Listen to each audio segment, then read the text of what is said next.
Hello friends, जय हिंद। तो आपको हम यहाँ पर बता दें कि इस वीडियो में जो है एसएससी जीडी में पूछे जाने वाले जनरल नॉलेज और जनरल साइंस के 25 इंपॉर्टेंट प्रश्न को आप देखेंगे। आपको पता है कि अभी एसएससी जीडी का परीक्षा में अब बहुत ज़्यादा समय नहीं बचा हुआ है, तो इसका रणनीति जो है आपको अभी से बनाना पड़ेगा, तो ही जा करके आप परीक्षा को क्लियर कर सकते हैं। आपको पता है कि बहुत अच्छा अपॉर्चुनिटी इस बार है। लगभग 45-46 हज़ार सीटें यहाँ पे एसएससी जीडी में निकाली गई हैं, जिसमें से अकेले 20 हज़ार जो है सिर्फ बीएसएफ में है। तो बहुत ही बेस्ट अपॉर्चुनिटी है। तो इसके लिए आपको अभी से थोड़ा सा परीक्षा की ओर जो है ध्यान आकर्षित करना पड़ेगा। तो आइए हम आपको जो है जीके और जीएस को मिक्स करके 25 इंपॉर्टेंट प्रश्न को क्लियर करवाते हैं। वीडियो के अंत तक बने रहिए और रोज एसएससी जीडी का परीक्षा का जीके का यानी कि वीडियो देखने के लिए चैनल को सब्सक्राइब कर सकते हैं। पहला प्रश्न आपको पूछ रहा है कि कागज का आविष्कार सर्वप्रथम कहाँ हुआ था। देखिए, सर्वप्रथम जो कागज का आविष्कार हुआ था वो चीन में हुआ था। सही उत्तर क्या होगा? ऑप्शन बी हो जाएगा। ठीक है। प्रश्न संख्या 2 है, प्रसिद्ध रथ यात्रा महोत्सव कहाँ पर आयोजित होता है। तो सही उत्तर हो जाएगा ऑप्शन ये, पुरी में। ठीक है, पुरी में यहाँ पे जो है रथ यात्रा महोत्सव का आयोजन किया जाता है। अगला प्रश्न है, बुखारेस्ट किस देश की राजधानी है। सही उत्तर आपका होगा ऑप्शन डी, रोमानिया देश का राजधानी जो है बुखारेस्ट है। देखिए, आपको यहाँ पे पड़ोसी देशों का भी जो है राज्य और राजधानी से संबंधित प्रश्न पूछे जा सकते हैं, जैसे कि पाकिस्तान हो गया, अफगानिस्तान, नेपाल, भूटान। तो इस जो पड़ोसी देशों की जो राजधानी है इसको भी आप क्लियर करते चलेंगे। ठीक है, चलिए अगला प्रश्न देखिए, एक पुस्तक है जिसका नाम है द बटरमैन, किसकी कृति है। तो सही उत्तर आपका होगा ऑप्शन बी, अनीता नायर का। क्या सही आंसर हो जाएगा? ऑप्शन बी हो जाएगा, अनीता नायर ने लिखा है द बटरमैन पुस्तक। अगला प्रश्न है, बौद्ध धर्म से संबंध अर्धगोलाकार अंत्येष्टि संबंधी टीले को क्या कहा जाता है। तो यहाँ पे बौद्ध धर्म से संबंध अर्धगोलाकार अंत्येष्टि संबंधी जो टीले बनाए गए हैं इसको कहा जाता है स्तूप। सही उत्तर क्या होगा? ऑप्शन ये होगा। ठीक है। अगला प्रश्न है, मुगल शासन में मनसबदारी प्रणाली का प्रवर्तन खाली स्थान द्वारा किया गया था। तो मुगल साम्राज्य में मनसबदारी प्रणाली का जो प्रवर्तन किया गया था वो किया गया था अकबर के द्वारा। ठीक है, अकबर जो है 1556 ईस्वी में ये जो है राजगद्दी पर बैठा था। ठीक है, सही उत्तर ऑप्शन बी हो जाएगा। अगला प्रश्न है, संविधान के किस अनुच्छेद के तहत जम्मू कश्मीर को विशेष राज्य का दर्जा प्राप्त है। तो ये था अनुच्छेद 370 के तहत इसको विशेष राज्य का दर्जा प्राप्त था। लेकिन अब यहाँ पे क्या है, ये केंद्र शासित प्रदेश बन गया है जम्मू कश्मीर। समझ गए, जम्मू कश्मीर और लद्दाख को दो अलग अलग भागों में तोड़ करके यहाँ पे दो केंद्र शासित प्रदेश बना दिया गया है। तो यहाँ पे ये से भी ये खत्म हो जाता है। ठीक है।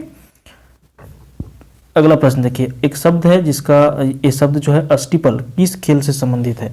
तो अस्टिपल जो शब्द है इसका संबंध है हॉर्स रेसिंग से। ठीक है, जो घुड़दौड़ जो होता है आप देखते होंगे, हॉर्स राइडिंग वगैरह जो होते हैं, तो जो घोड़ों की जो रेस होती है उसी से संबंधित है अस्टिपल। ठीक है।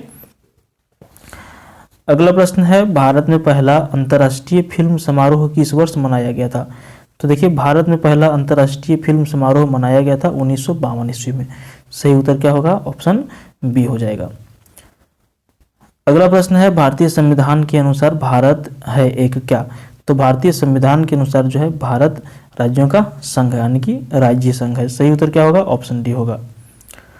अगला प्रश्न है, इनमें से कौन उम्र में प्राचीनतम है। तो 4 पर्वतों का आपको नाम दिया गया है, शिवालिक श्रेणी, विंध्यन श्रेणी, अरावली श्रेणी, सतपुड़ा श्रेणी। तो इन चारों पर्वतों में से सबसे अधिक पुराना यानी कि जो सबसे वर्ल्ड है ये अरावली पर्वत श्रेणी है। समझिए, तो ऑप्शन सी आपका बिल्कुल सही आंसर हो जाएगा।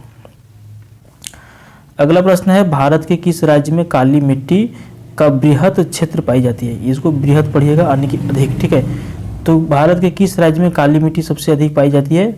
तो ये आपका महाराष्ट्र में सबसे अधिक पाई जाती है। ठीक है, उसके बाद यहाँ पे कहाँ पे पाई जाती है, गुजरात में भी काली मिट्टी सबसे अधिक पाई जाती है। और काली मिट्टी में यहाँ पे किस तरह की खेती की जाती है, तो कपास का सबसे अधिक उत्पादन होता है काली मिट्टी में। ठीक है, करेक्ट आंसर ऑप्शन डी होगा। चलिए अगला प्रश्न देखिए, एक संस्था था, ठीक है, वारकरी समाज सुधार आंदोलन कहाँ से आरंभ हुआ था।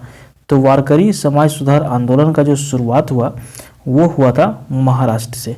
ठीक है, महाराष्ट्र की राजधानी क्या है, मुंबई है। और यहाँ के जो भी मुख्यमंत्री हैं वो कौन है, तो यहाँ के मुख्यमंत्री अभी है एकनाथ शिंदे। ठीक है, एकनाथ शिंदे यहाँ के भी मुख्यमंत्री, ये भी आप ध्यान में रखिएगा करंट अफेयर्स में।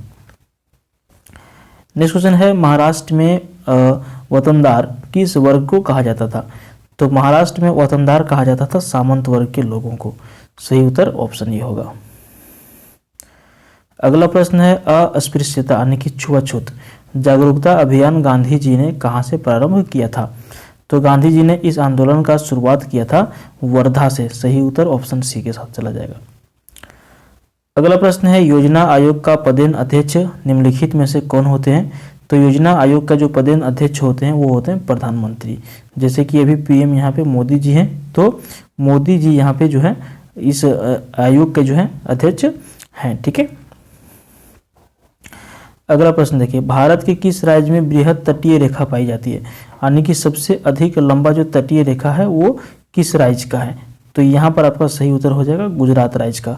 सबसे अधिक लंबा जो है तट रेखा गुजरात का है। ठीक है। अगला प्रश्न है भारत का कौन सा राज्य तीन ओर बांग्लादेश से घिरा हुआ है? तो बिल्कुल आप आसानी से इसको याद रख सकते हैं। तीन ओर बांग्लादेश से घिरा हुआ राज्य जो है त्रिपुरा। तो त्रिपुरा को तीन से याद रखिए। त्रिपुरा जो है तीन और बांग्लादेश से घिरा हुआ है। ठीक है। बांग्लादेश की राजधानी कहाँ पर है? ढाका। यहाँ पे कौन सा मुद्रा चलता है? तो टाका यहाँ पे चलता है। ठीक है। चलिए, बांग्लादेश जो है 1971 में पाकिस्तान से अलग होकर के एक नया देश के रूप में अस्तित्व में आया था। 1947 में जब भारत और पाकिस्तान अलग हुआ था उस टाइम बांग्लादेश जो है पूर्वी पाकिस्तान के नाम से जाना जाता था। 1971 में ये जो है स्वतंत्र देश बन गया। उस टाइम भारत के प्रधानमंत्री कौन थी? तो इंदिरा गांधी थी। ठीक है। उसी के समय में यानी कि उसी टाइम में जो है यहाँ पे एक बहुत ही भयंकर युद्ध हुआ था और उसके बाद बांग्लादेश जो है एक सोचिए कि एक यानी कि नए देश के रूप में अस्तित्व में आया था। देखिए अगला प्रश्न, भारतीय संविधान द्वारा कितनी भाषाओं को मान्यता प्रदान की गई है? तो भारत में भाषाएं बोले जाने के लिए तो बहुत सारी भाषा है, लेकिन संविधान के हिसाब से यहाँ पे भारतीय संविधान के हिसाब से कुल जो है 22 भाषाओं को ही मान्यता प्रदान किया गया है। आप अगर यदि किसी एक राज्य में जिस भी राज्य से होंगे, झारखंड, बिहार, उत्तर प्रदेश, तो एक ही राज्य में लगभग यहाँ पे 40 से 45 भाषाओं के आसपास होते हैं, लेकिन पूरे संविधान में पूरे इंडिया में ओनली 22 जो है लैंग्वेजेस को यहाँ पे मान्यता प्रदान किया गया संविधान के हिसाब से। समझ गए। अगला प्रश्न है कि किस अनुच्छेद के अनुसार 14 वर्ष से कम आयु के बच्चों को कारखाने, खानों एवं अन्य जोखिम वाले कार्यों में नहीं लगाया जा सकता है? तो इसके हिसाब से जो अनुच्छेद की यहाँ पे बात हो रही है ये आपका अनुच्छेद है 24। ठीक है। कौन सा अनुच्छेद है? अनुच्छेद 24 के हिसाब में, अनुच्छेद 24 में ये लिखा गया है कि कोई भी अगर यदि बच्चा है जिसका उम्र जो है 14 वर्ष से कम है तो उसको आप कारखाना, होटल आदि आदि कोई भी जो काम है उसमें आप नहीं लगा सकते। ठीक है। तो इसीलिए हर जगह जागरूकता फैलाने के लिए जो है जागरूक लोगों को करने के लिए इसका अनाउंस भी करवाए जाते हैं, सरकार के द्वारा प्रचार भी किए जाते हैं। तो अनुच्छेद 24 में इसका उल्लेख है। क्लियर हो गया? कितने अनुच्छेद में? अनुच्छेद 24 में। अगला प्रश्न है जनहित याचिका किस न्यायालय में दायर की जा सकती है? तो देखिए जनहित याचिका जो है सुप्रीम कोर्ट में, ठीक है, और यहाँ पे हाई कोर्ट में। सुप्रीम कोर्ट जो दिल्ली में स्थित है भारत का एक तरह से कह सकते हैं सेंट्रल है, और प्रत्येक राज्यों का एक हाई कोर्ट होता है।